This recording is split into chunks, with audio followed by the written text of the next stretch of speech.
s'jam dakord.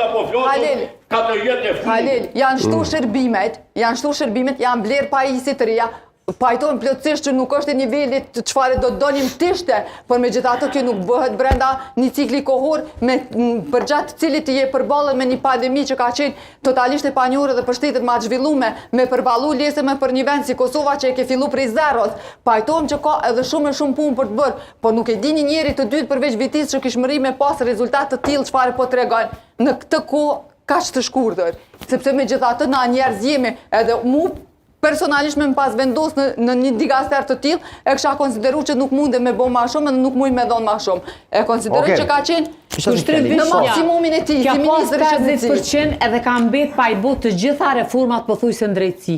Unë veç e kam një hall. Jo kur gjë pres kanal. Ministria e Drejtësisë ku kom qenë vet ka qenë e stërmbushur me militant të dy partive cilat ka qenë mas shumë të mbështet. Po pra, çka ka ndru?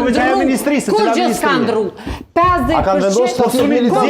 edhe këta i ka pru militantat e vet, kur gjë s'ka ndru? 50%. Tu kanë kthy pe Komisionit Venedikut 2 herë ligjet. Kur fa reformash? Unë kam frikën as me 51% s'kan me bu reforma. Jo, hiç. E kush pi baj ka ato tash? Kush?